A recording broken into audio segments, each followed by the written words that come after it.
The call came from Pearl Harbor, while my family was screaming the lyrics to a Taylor Swift song. I didn't hear the call. My father did. The base said I'd been injured during training and taken to the hospital. They asked for next of kin. My father didn't come. My sister didn't come. Instead, she tagged me in a photo from the stadium, arms raised, lights blazing, a caption that read, "Family together. Life with no drama feels so good." I didn't comment. I didn't cry. I lay there wired to machines, realizing that when it mattered most, I was the inconvenience they left behind. My name is Claire. I'm a U.S. service member stationed in Hawaii. And until that night, I believed something simple and stubborn. If I showed up for my family, they would show up for me. It's an idea you don't question when you grow up being the reliable one, the one who answers calls, the one who figures things out, the one who doesn't make a scene. The first thing I noticed when I woke was the sound, not voices, machines. A steady beep, a low hiss, a rhythm that didn't belong to me. My mouth felt like cotton. My head throbbed with a dull, relentless pressure, as if someone had wrapped my skull in a tight band and kept pulling. I tried to move my right hand and felt a tug, a reminder that my body wasn't entirely mine at the moment. Tubes, wires, tape, pulling at skin. A nurse noticed my eyes flutter and leaned into my field of vision. "Claire," she said gently, as if she were stepping into a room where someone was sleeping. "You're okay. You had an accident during training. You're safe." "Safe?" The word floated above me, weightless and unconvincing. She asked me to squeeze her fingers. I did. She smiled. "Your family's been notified." I waited for the rest of the sentence. "They're on their way. They're calling back. They'll be here soon." The nurse adjusted a monitor and moved on. There was no rest of the sentence. Hours or minutes, it's hard to say, passed in fragments. I drifted in and out, catching pieces of conversation, like debris after a storm. Concussion observation. Lucky. Someone mentioned Pearl Harbor, and for a second I thought I was dreaming of home, of the water, the way the light breaks across it in the late afternoon. Then the pain surged and the dream dissolved. When I was lucid enough to ask for my phone, the nurse hesitated. "Just for a few minutes," she said, like she was handing me something fragile. The screen lit up my face. Messages from my unit, missed calls from numbers I recognized, and then the tag notification. My sister's face filled the screen, bright and unbothered. Stadium lights turned the night into day. She had one arm around my father, the other raised high, wrist glittering with a bracelet I recognized, one I'd helped her pick out weeks earlier. My mother stood on the other side, smiling, like nothing in the world had ever asked her to choose. The caption sat beneath the photo, cheerful and sharp all at once. "Family together, life with no drama feels so good." I stared at it until the letters blurred. I didn't scroll. I didn't react. I locked the screen and set the phone face down, as if it could bruise me if I looked again. There's a specific kind of silence that follows a realization like that. It's not loud. It doesn't announce itself. It settles in your chest and makes room. I didn't tell the nurse. I didn't ask if anyone had called back. I focused on breathing through the ache in my head, on counting the beeps, on not crying because crying felt like it would split me open. I've trained myself to compartmentalize. You learn that early. You learn to put things in boxes and label them later. The problem is that sometimes later arrives when you're lying in a hospital bed and there's nowhere left to hide it. They kept me overnight. Then another night, tests, checks, careful instructions delivered in calm voices. I was lucky, they said.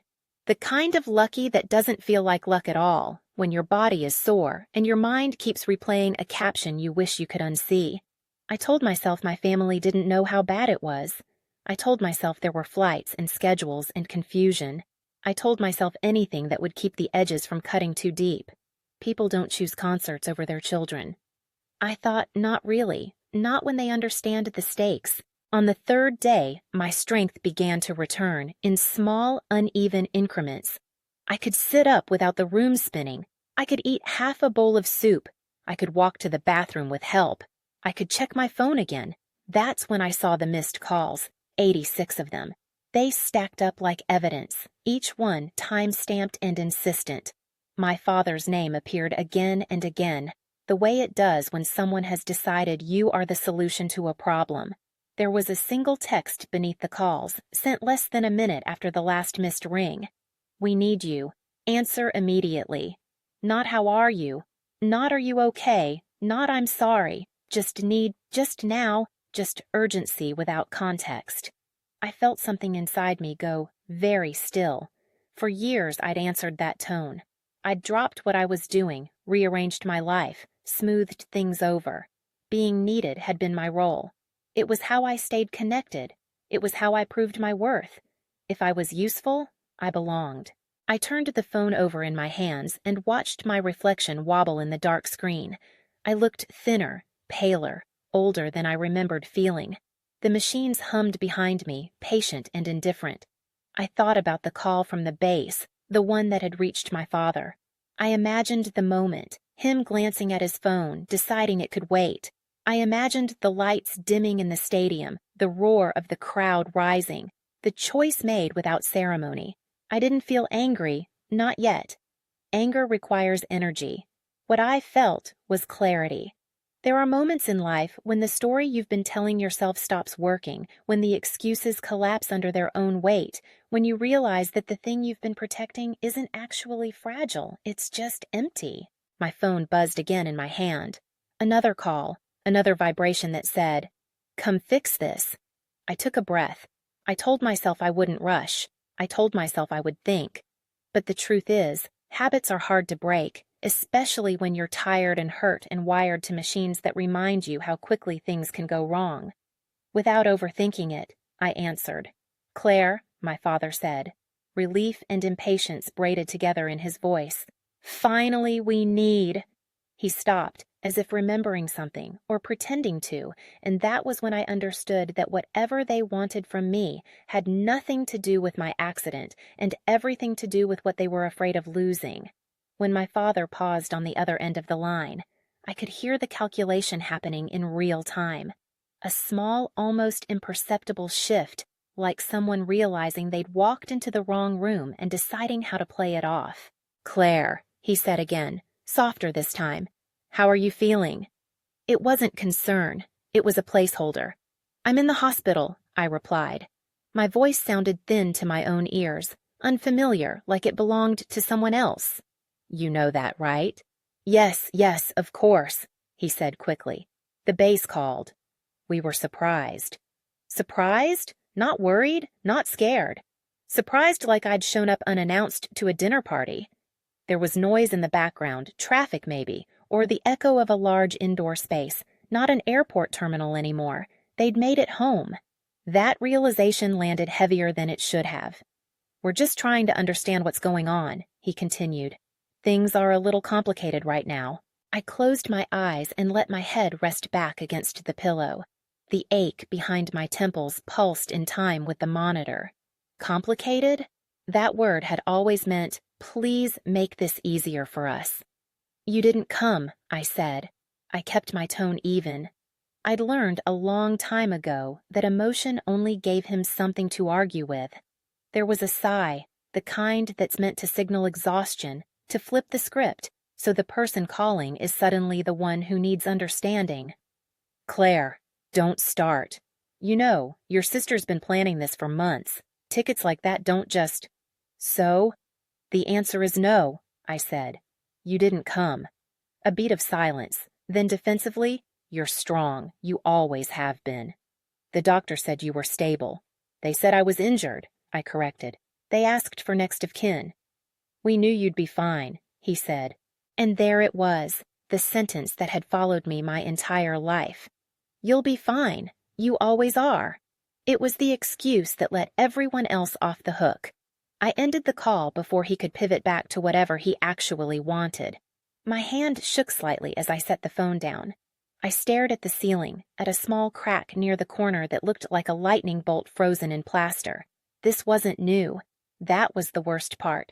This wasn't some sudden betrayal that came out of nowhere.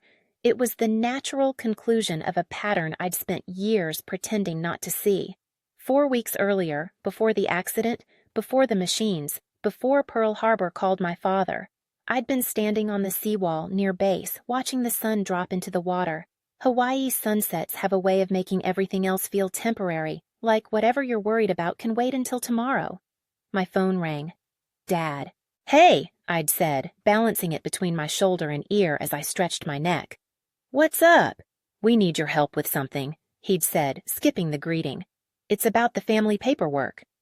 Those words again, family paperwork.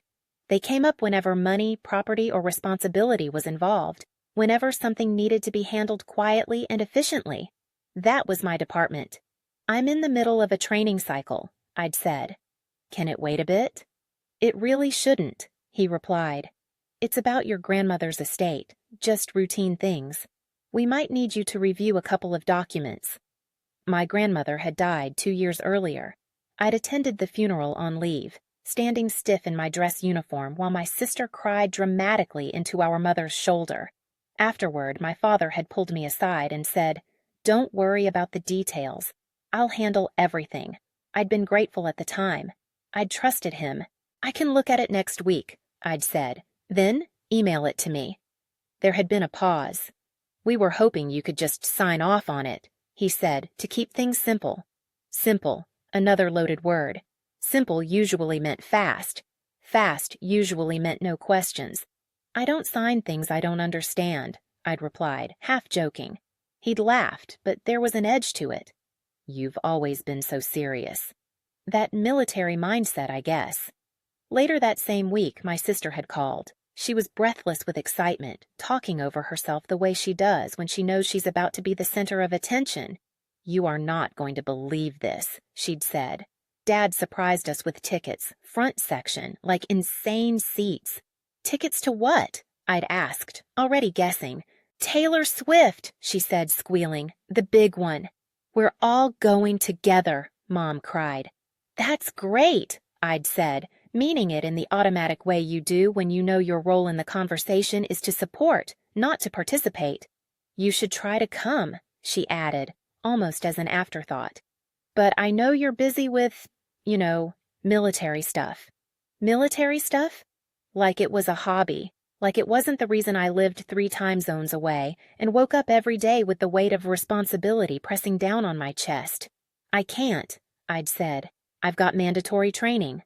"Well," she'd said lightly, "there will be other concerts." There wouldn't be other chances to show up for me. Apparently, that part went unsaid.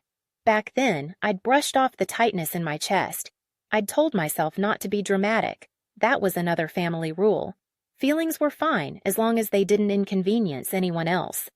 Lying in that hospital bed now, replaying those conversations, the pattern was impossible to ignore. When my family needed something from me, time, attention, signatures, I was essential. When I needed them, I was optional. A knock at the door pulled me back to the present. A woman in civilian clothes stepped in, holding a clipboard. She introduced herself as a patient liaison, asked how I was feeling, explained the next steps. Before she left, she hesitated. "Your emergency contact information," she said carefully. "We had some trouble reaching them at first." "I know," I said. "If you'd like to update it," she offered, "we can help with that." I looked at the form in her hand. My father's name sat at the top, neat and official. Below it, my mother's. Both people who had chosen a concert over a hospital room. "Yes," I said. "I'd like to change it." She smiled gently and handed me a pen. As I wrote in a new name, someone who had actually answered their phone, someone who had asked, "How are you?" instead of "What do we need?" I felt something shift inside me. Not anger, not revenge, resolve. My phone buzzed again on the tray beside me. Another call from my father, another demand disguised as concern. This time I didn't answer, and for the first time I didn't feel guilty about it. Changing my emergency contact should have felt like a small administrative detail. Instead, it felt like a line drawn in wet cement, one that would harden whether I was ready for it or not. The name I wrote wasn't family by blood.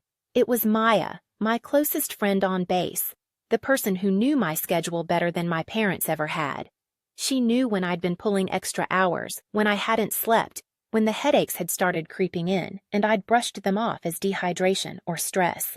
She was the one who'd noticed my hands shaking during drills the week before the accident.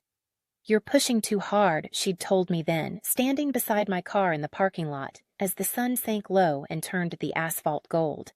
"I know we're trained to push, but you're not invincible." "I don't have time to be fragile," I'd replied, half smiling already, thinking about the next obligation, the next call I needed to return. She'd looked at me for a long moment, eyes narrowed in a way that said she wasn't buying it. "You're not fragile," she said.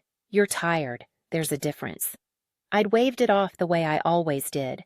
There was always a reason to keep going. There was always something waiting if I stopped. Before the accident, my days had blurred together into a predictable rhythm. Early mornings, physical training, long hours, the kind of exhaustion that settles into your bones and becomes familiar. On top of that, there were the calls from home, questions, requests, comments disguised as jokes. "You're so good at handling things," my father would say. "You've always been the mature one." It sounded like praise. It took me years to realize it was a sentence that absolved everyone else of responsibility. The week before the training exercise that changed everything, I'd flown back to the mainland on short leave, not for rest, for family. My sister had asked me to help organize a small gathering for a friend, something she was too overwhelmed to manage herself. "It'll be nice to have you home," my mother had said over the phone. "We don't see you enough." When I arrived, jet-lagged and running on caffeine, the house was already buzzing with plans that had nothing to do with me. Lists taped to the fridge, decorations half unpacked, my sister moving through the rooms like a director on opening night. "Claire, can you run to the store?" asked without looking up. "We're out of napkins." "I just got here," I'd said, setting my bag down, and she'd replied, smiling sweetly, "You're the efficient one." That phrase again, efficient, useful, reliable. That night, after everyone else had gone to bed, I'd sat alone at the kitchen table, scrolling through my training schedule on my phone, mentally preparing for the week ahead. My head had started to ache, a low-grade pain that pulsed behind my eyes. I'd pressed my fingers to my temples and waited for it to pass. "Don't tell me you're getting sick," my father had said when he came in for a glass of water. "You've got that big thing coming up, right?" "Training," I'd said. "Yeah, well, you'll be fine," he'd replied already, turning away. "You always are." The next morning, I'd found him on the phone in the living room, voice lowered. "Yes, she's handling it," he'd said. "No, she doesn't need to know all the details yet." He'd noticed me, then stopped mid-sentence. "I'll call you back," he'd said into the phone too quickly. "What was that about?" I'd asked. "Just boring paperwork," he'd said, waving a hand. "Nothing you need to worry about." I should have pushed. I should have asked questions. But I'd learned early that pressing too hard only made me difficult.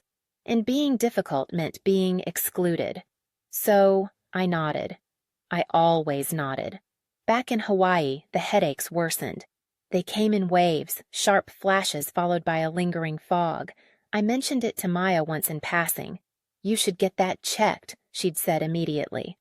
"I don't have time," I'd replied. She'd frowned. "You make time for everyone else." I'd laughed it off, occupational hazard. The night before the training exercise, my sister posted a countdown on social media. 3 days until the concert. 2, 1. Each post more excited than the last. My phone buzzed with notifications as friends tagged me in the comments. "Wish you were coming. Next time you're missing out." I stared at the screen, a strange tightness settling in my chest. Missing out. That was one way to put it. The morning of the exercise dawned clear and bright, the kind of day that makes everything feel possible. We ran through the plan, checked equipment, exchanged the usual half-jokes that mask nerves. I felt off, slower, heavier, but I told myself it was nothing. I'd pushed through worse.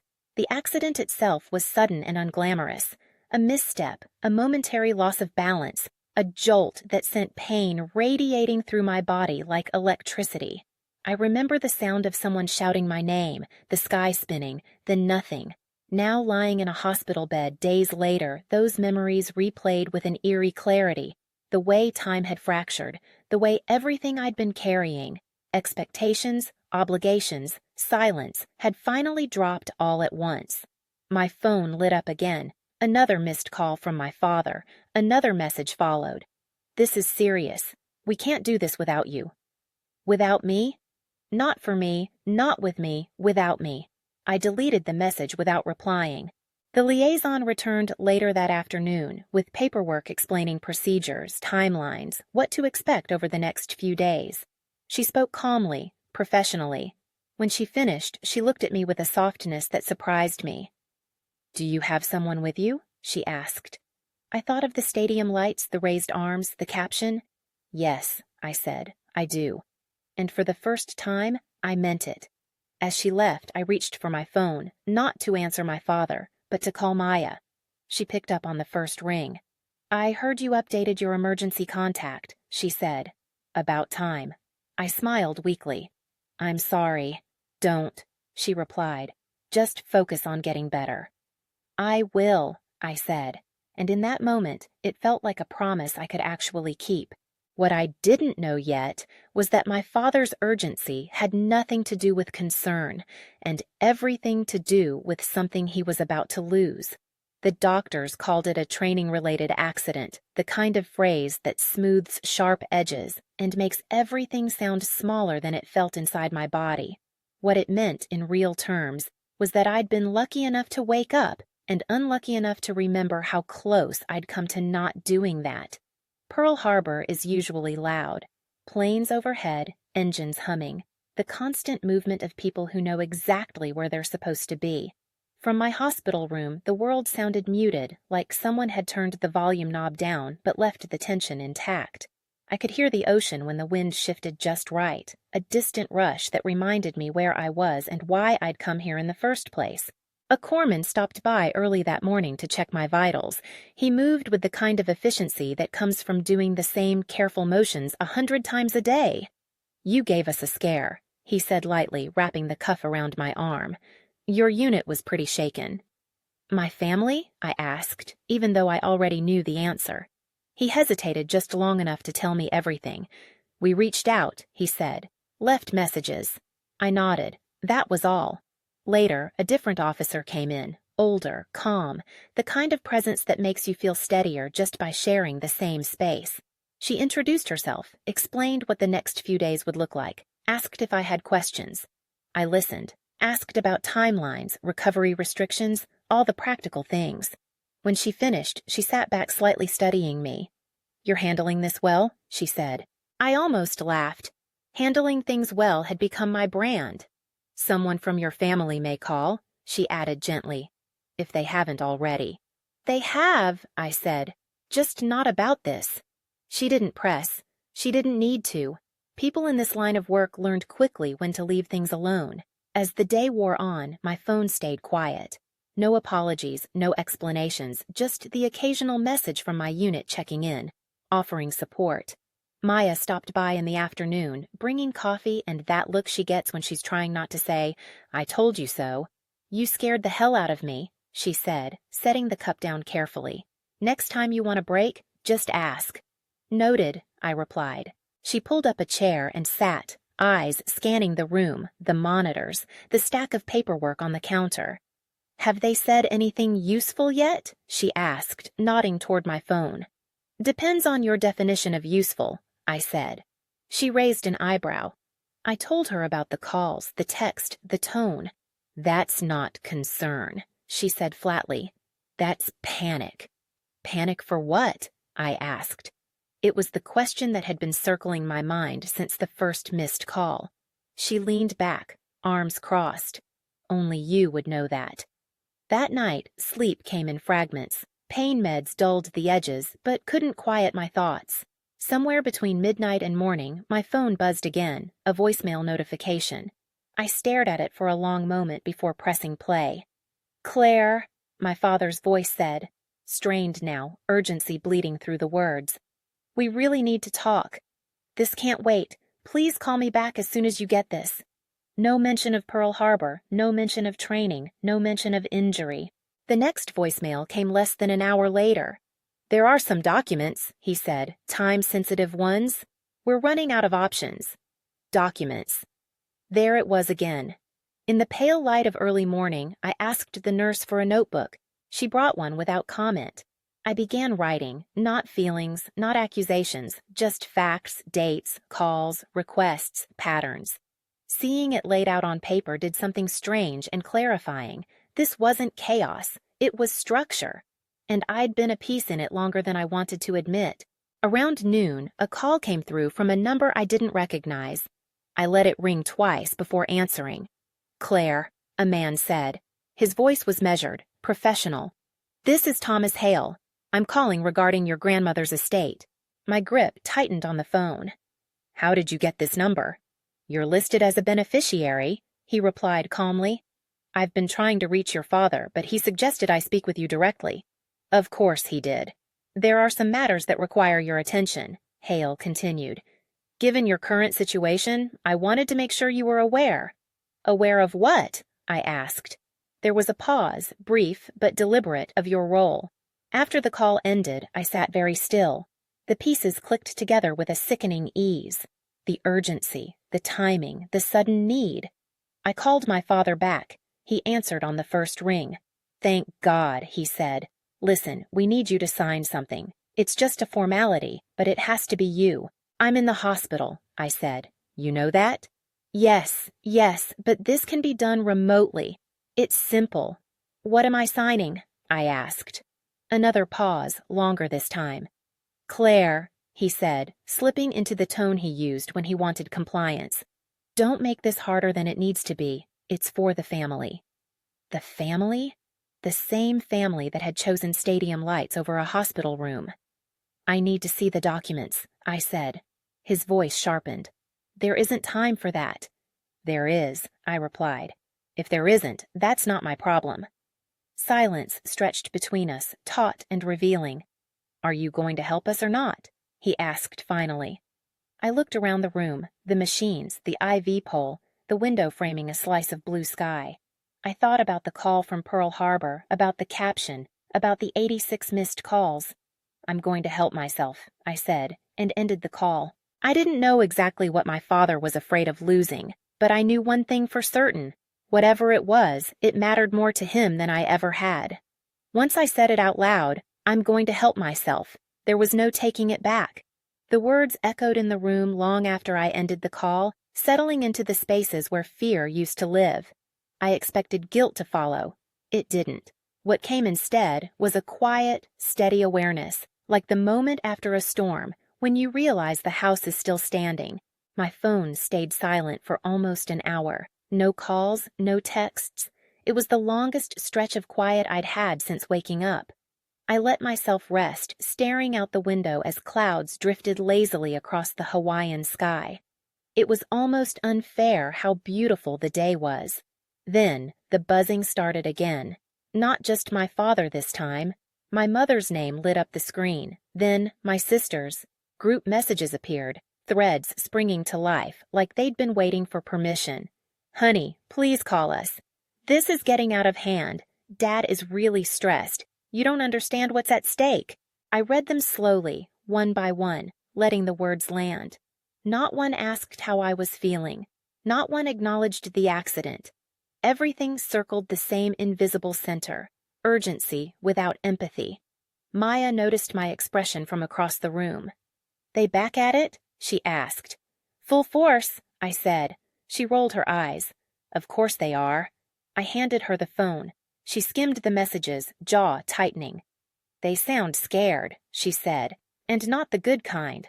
"I think they finally realized I'm not available on demand," I replied. "About time." That afternoon, Thomas Hale called again.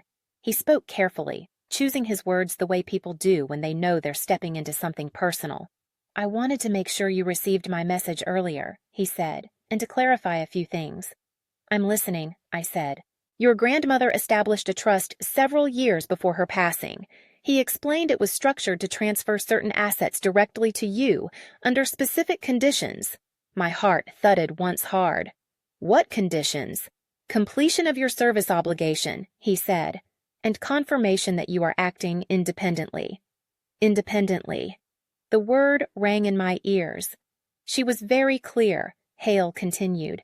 She wanted this to be yours, not managed by your parents, not shared unless you chose to share it.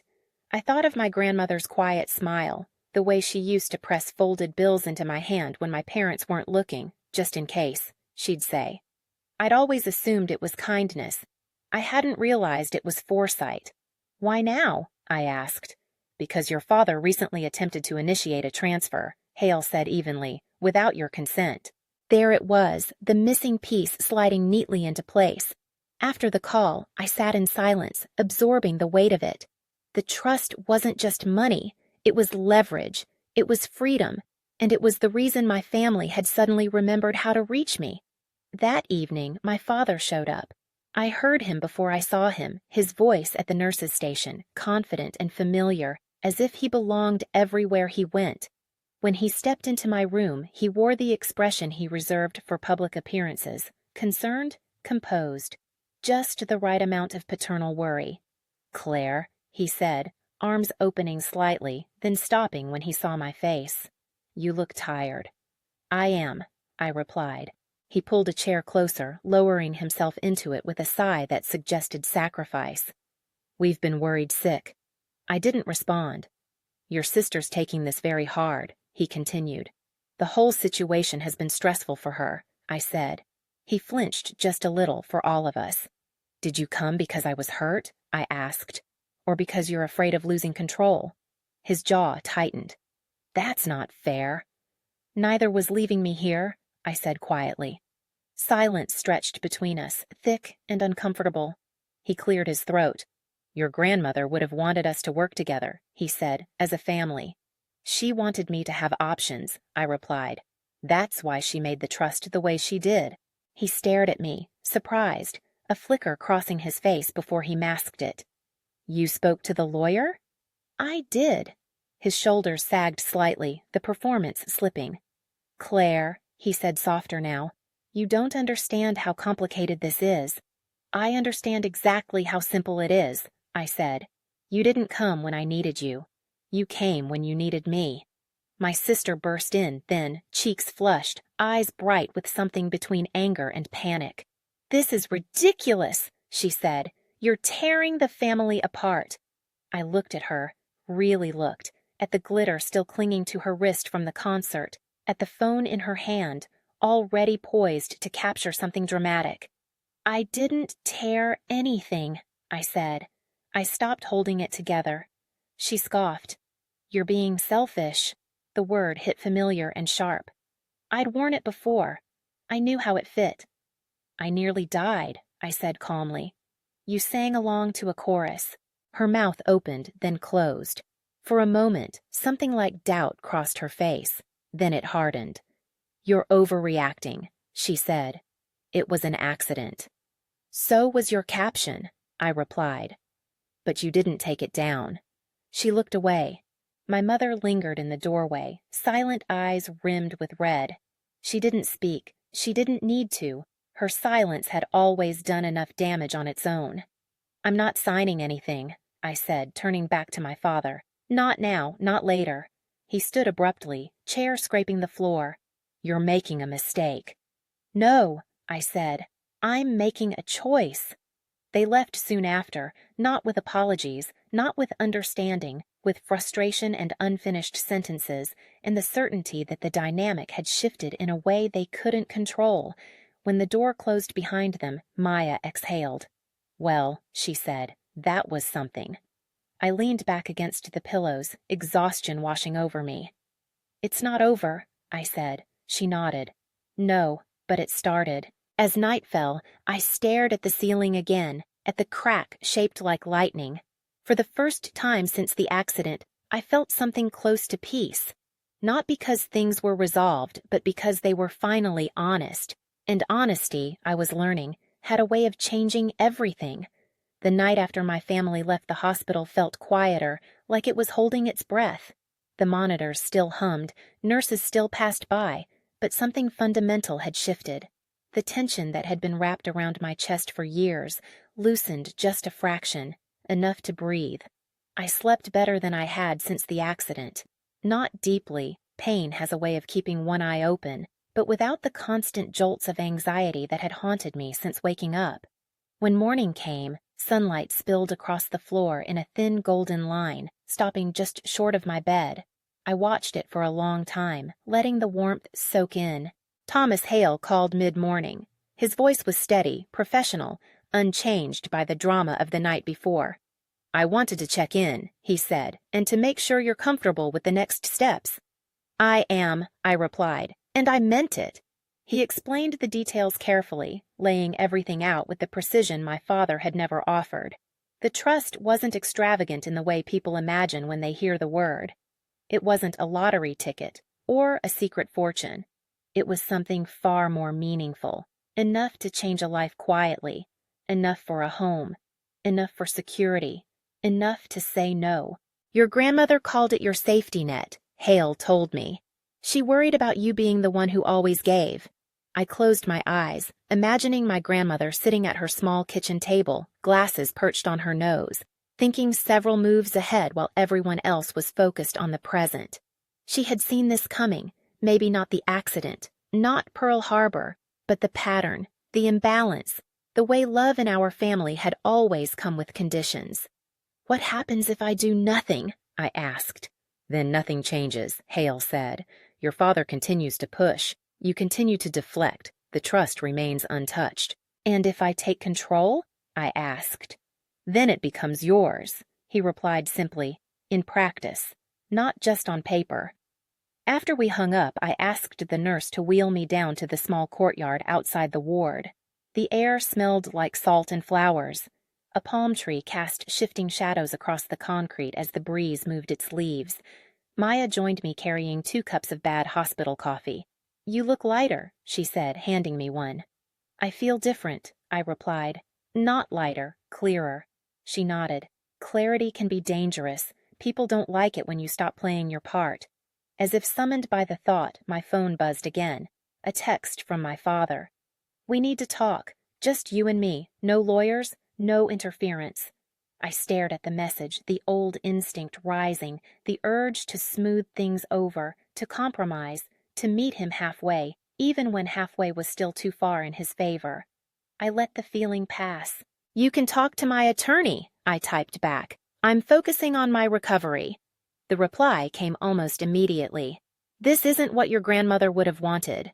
I smiled faintly. He always reached for her name when he wanted moral authority.